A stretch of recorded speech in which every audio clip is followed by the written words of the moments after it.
So I am back at the Airbnb and I have unlocked a whole new level of exhaustion. I could literally fall asleep right now talking to you. I'm so tired. I'm actually in the bathroom because the lighting in here is much better than the bedroom, but I am going to sit here and tell you about the rest of my day. So yeah, I went to, and I wrote it down because I'm so tired and I can't think. So I did go to Escape from Gringotts ride, and I ate a Pop-Tart that I brought with me because I could not find food. All the restaurants had like an hour wait, and then I tried to go to the different kiosks and they didn't have food. So I just ate the Pop-Tart that I had because I was just getting hangry. But after the ride, I got back on the train at King's Cross to come back to Islands of Adventure. Because even though there was a lot of rides at Universal Studios that I had not rode, all of them had very long wait times, but the ones at Islands of Adventure had shorter wait times. So I took the train back. Then I made my way over to the Marvel Island, and the Doom Freefall, Dr. Doom Freefall ride had like a 15-minute wait time. And it was funny because I got on there with a small family. It was a dad and two boys that I got placed on the ride with. And I was expecting the free fall to be one of those where it goes up slowly and sits and waits to build anticipation and then drops really fast. And the littlest boy of the family, it was his first time riding it, and he was a little scared. And I was anticipating that to happen. And then I got on the ride. That is not how that ride works. The ride slingshots straight up, super fast. And then it does this like bounce thing to lower back down. So it scared me more than it did the boy because I was not expecting that. And then the park, because of the Halloween Horror Nights right now, the park closes at 7 today, which is really unfortunate. So I was trying to squeeze in one more ride. And so I managed to get onto the Amazing Spider-Man ride. It said it had a 20-minute wait time, which actually put me past 7 o'clock. But I guess the way the park works is as long as there's certain cutoff times.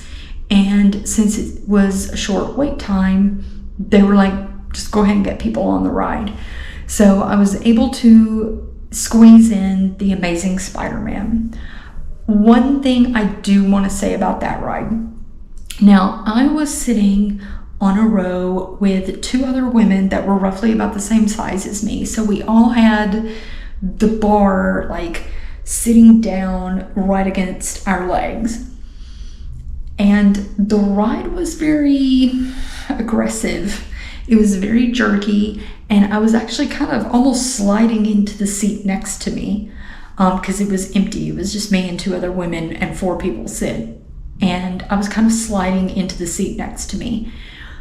It's something to think about if you're on the ride and you have little children, because adults, the bar is going to come down on your legs at one height, but little kids, it should come down lower, and kids could be swimming around in the ride. They're going to love it. They're going to love the ride. It's just a cool ride for them, but just to let you know, they're going to be swimming around in it. So you may have to do the whole like holding them back and holding them into place if they get onto that ride. The race through New York with Jimmy Fallon. I did that ride before I got onto the train to come back to, let me see. Yeah, to come back to Islands of Adventure. These parks are starting to run together. So yeah, I did the race through New York. It was a very short wait time as well. Pretty much you get onto the ride as one big group. You have about 10-15 people across per row, and then you have about 5 or 6 rows, and you're in one vehicle. And it kind of like does this like movement thing where everybody's going together. There were a lot of kids in the group, and they really, really loved this ride. You could hear them like getting excited. But that ride was nice because you could just put your bag down at your feet and not have to put it in a locker. The locker situation was pissing me off. I was making a lot of people angry, actually, because every time I needed to ride a ride that had, you couldn't take your backpack, I had to pay $3. And honestly, it's not even about the money. It's the fact that I'm having to like fight for a locker, trying to find the kiosk to pay for the locker. It's just this whole thing. But yeah, so I rode the Race Through New York ride with Jimmy Fallon. Now, the Spider-Man ride let out, and technically the park was closed. I think the Halloween Horror Nights opens up at 8, so you have like an hour gap of them trying to get everybody out of the park and stuff. I did go into one of the shops as you're about to exit the park, actually 2 shops. As you're about to exit the park, I bought a shirt at one of the shops, and then I went to City Walk. And because I had only ate a Pop-Tart today, I decided I was gonna actually have a dinner. I hate eating dinner late, but I needed some kind of food. And so I ended up going to Margaritaville. Now I will say, I could tell every one of the restaurants in City Walk was packed. And I heard them talking, when I walked into Margaritaville, I heard them talking to the couple in front of me and said it was like a 35-40 minute wait time. But that if they wanted to, they could go up to the bars. There were 3 different bars, and they're full service. You can have your meal at the bar. One of the bars was outside, the other 2 were inside. First bar inside I went to, no seats. Second bar I went to that was inside had 1 seat, so I took that seat. Now I will say, within a very short amount of time, 20 minutes, after I sat down, the bar kind of cleared out. So I would say maybe 8:30. Tried to go to the bars and sit there instead of waiting in line at the restaurant part, or trying to fight for seats at the bar. But I ate, and then I Ubered. Technically I took a Lyft. This time. It was cheaper. I always check both, and this time Lyft was cheaper, but I took a Lyft back here to the Airbnb. I'm exhausted. I kind of did the math. I looked online of roughly how many steps or miles it is to walk the parks. I made the full loop in Universal Studios at least twice. Each time is 2 miles, roughly. And then I made like the loop through Islands of Adventure. I kind of mapped it out. Pretty much I've walked almost 10 miles today. I'm a couch potato. I don't walk. So my legs, I can't feel them anymore. This reminds me of my Washington, D.C. trip when I walked, what was it, 15 miles I walked on that trip? This is giving me those vibes. I am going to attempt, well, first of all, I'm going to take a shower. I'm going to crash out. I'm exhausted.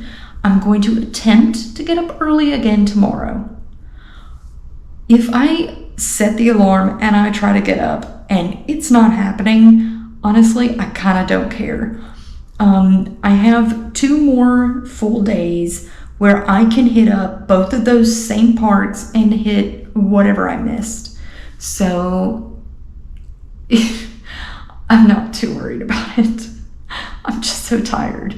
My main concern is, well, today I was able to knock out all the Harry Potter stuff. Most important for me. So I'm not worried about that. There are rides that I want to do. I want to do the Hulk roller coaster. I want to do the Velocicoaster. There are certain rides I want to do. But my main concern is to not be so burnt out that when I get to day 4 and 5, I can't go through Epic Universe. Because like all of that is brand new. And so I really want to be able to go through that. So tomorrow I will try to get up and go to the park again. If I have to, I'll take a day off. As worst case scenario, but yeah, I am very, very, very tired. But overall, today was a really good day. I did get to knock out all the Harry Potter stuff, which I'm very happy about. And I got to ride, some of the other rides that I've never rode before. So I would say it's a good day. I also will say I looked into the Express Pass because the park was so packed. Like, honestly, it felt like the middle of summer. It was so packed. I was not expecting this at all. I was expecting half the people. So I don't know where these people are coming from. I will say there's a lot of like European people that I could hear the languages today. But yeah, I don't know where everyone's coming from. Kids should be in school. But yeah, I looked into the Express Pass and it's like $220 a person per day. I was like, no. Like, I would do that at Epic if I couldn't get all the rides, but no, I'm not going to pay that. That is ridiculous. I could understand if it was like $220 for both parks and you get to hop back and forth. That makes sense to me, but not one day, $220. That's too much. But yeah, so I am going to call it a night. Day 2 is a pretty good success, even though I'm exhausted. And I am excited about what tomorrow will bring. If you have any questions about what you saw from today, feel free to leave those in the comments below and I will get to them as soon as I can. And if you like this video, give me a thumbs up. And if you would like to know when the next video comes out, which will be day 3 of this trip, then subscribe to the channel. And I look forward to seeing everyone in the next video. Bye!